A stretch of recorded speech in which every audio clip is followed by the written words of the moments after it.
Hello and welcome to the Capitol Report on NTD Television. I'm Steve Lance. Lawmakers today probing the collapse of FTX, the world's largest crypto exchange. But founder Sam Bankman-Fried wasn't present to answer pressing questions after his arrest just yesterday. NTD's Melina Wisecup followed that hearing today on Capitol Hill, and she joins us now to discuss. Melina, what reaction are you hearing from lawmakers? Well, lawmakers did express disappointment at the timing of Bankman-Fried's arrest, which happened just hours ahead of today's hearing. At the same time that this House hearing was going on today, federal prosecutors were charging Fried with a list of financial crimes, including wire fraud, money laundering, and much more. Some of these crimes even dating back to 2019. Prosecutors allege that Fried was intentionally deceiving customers to enrich himself and others, including tens of millions of dollars in illegal campaign distributions to both Republicans and Democrats. Here's more on that. These contributions were disguised to look like they were coming from wealthy co-conspirators, when in fact, the contributions were funded by Alameda Research with stolen customer money. And all of this dirty money was used in service of Bankman-Fried's desire to buy bipartisan influence and impact the direction of public policy in Washington.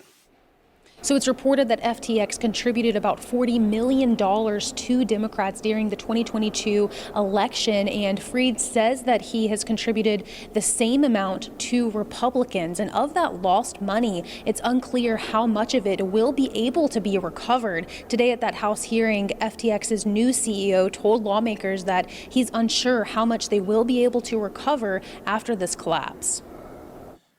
We're dealing with literally a paperless bankruptcy in terms of how they created this company. It makes it very difficult to trace and track assets. So this collapse has ultimately led lawmakers to push for regulation for cryptocurrency. Congressman Richie Torres is a strong supporter of the crypto industry, and he has unveiled a couple of bills to regulate it. Here's what he told us. No crypto exchange should be able to count its own tokens as assets. Second, there has to be regulations in place to ensure the segregation and protection of customer funds. Right, a crypto exchange should be prohibited from lending, leveraging, or commingling customer funds. Then you have other lawmakers who do believe in regulation, but say that they believe it will be difficult to enact these regulations. I mean, anyone can come up with their own coin. Anybody can come up with their own, theory there and start to, make money. So I'm not sure that we're not heading into a disaster here to begin with. Prosecutors are now calling the collapse of FTX one of the biggest frauds in American history. Reporting in Washington, D.C., Melina Wisecup, NTD News. Some have been wondering if the principal of the defunct crypto exchange platform FTX, Sam Bankman-Fried, would be facing charges over the unprecedented demise of his company. And it appears to be heading that way for the 30-year-old who was just arrested and charged by the SEC. To discuss, we're happy to have on member of the House Financial Services Committee, Congressman Barry Loudermilk. Congressman Barry Loudermilk, thank you so much for joining us. Oh, my pleasure to be with you. Congressman, Sam Bankman-Fried has been doing the rounds, giving his version of events on various platforms. You sit on the House Financial Services Committee. Today he was supposed to testify in front of Congress under oath, but has obviously been arrested. Was this the right move? Well, we're going to see. I mean, the timing of this is incredible. I mean, you can't help but be a little suspicious that within hours of him making his first full sworn testimony to Congress that, he was arrested. So I think we do need to look into that, but, not to get deterred from the primary issue, but we are very disappointed that he is not able to be here. I'm sure he's lawyered up even more so. And so there's a lot of unanswered questions that I think was imperative that Congress ask before any formal indictment would come down. But we are where we are right now. Speaking of those unanswered questions, if you could, tell us what sorts of questions would you have liked to have asked? Well, one is to get more clarification of what really happened and what transpired. Now, we are questioning Mr. Ray, the current CEO, who is leading them through the Chapter 11 filings, and he's currently in committee. I'll be going in to ask him some questions here shortly.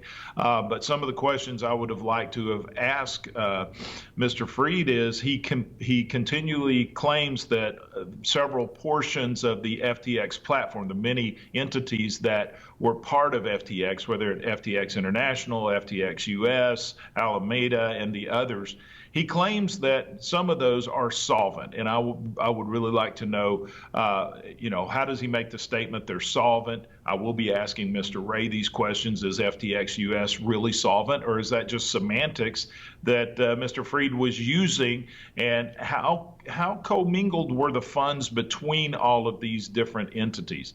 And so another question I would have is, why was Mr. Fried here in Washington, D.C., he was lobbying for a crypto regulatory bill that obviously, as we see now, there is no way that FTX could have been in compliance of the very regulation that he was trying to see passed.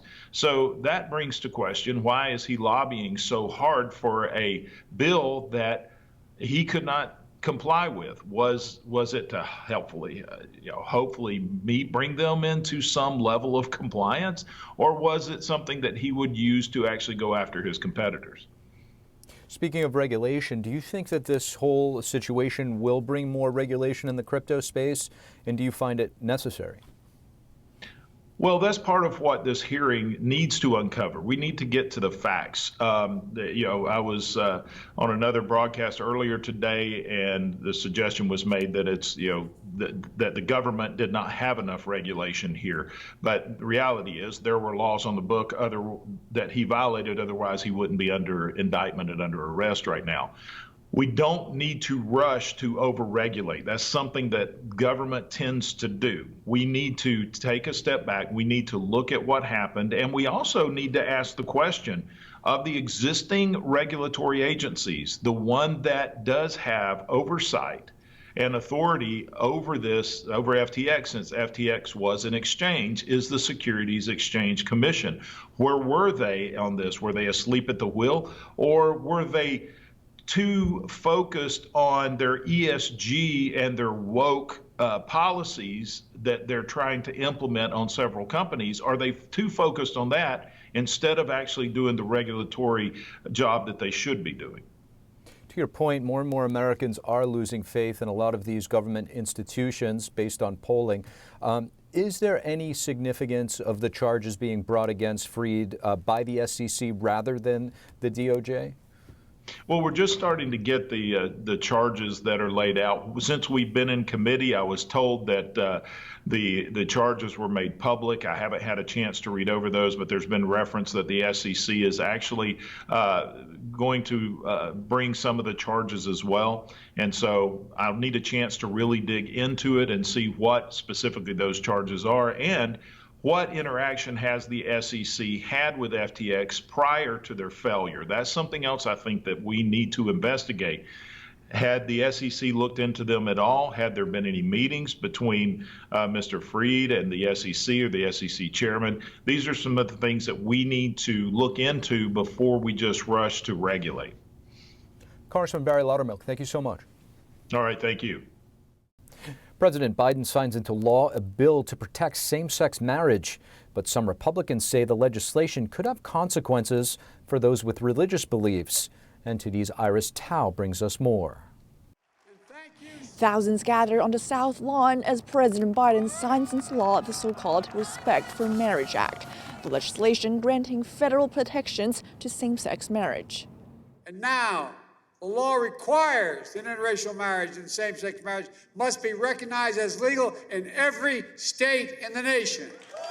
The bill would also repeal the definition of marriage as being between a man and a woman and replace it with language inclusive of gay marriage. It passed in both chambers last week, with 12 Republican senators and 39 GOP House members joining all Democrats to give it a green light. While Biden hailed it today, that hasn't always been his position. As a senator, Biden opposed federal protections for same-sex marriage. And for years, he insisted marriage is between a man and a woman, and states must respect that. But things changed when he was the vice president. In 2012, Biden said he supported same-sex marriage, marking his first open reversal of his position. And you're comfortable with same-sex marriage now? Look, I am vice president of the United States of America. The president sets the policy. I am absolutely comfortable. And today, while Senate Majority Leader Chuck Schumer thanked the Republicans who voted with Democrats to pass the bill, that's not the consensus of all Republicans in Congress.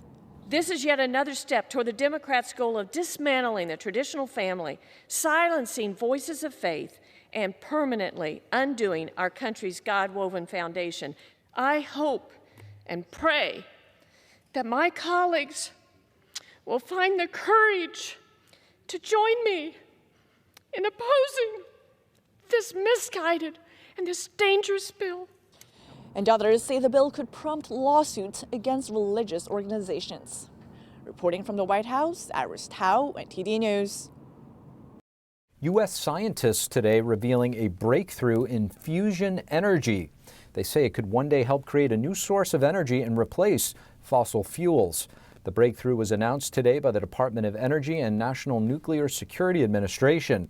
This milestone moves us one significant step closer to the possibility of zero carbon, abundant fusion energy powering our society.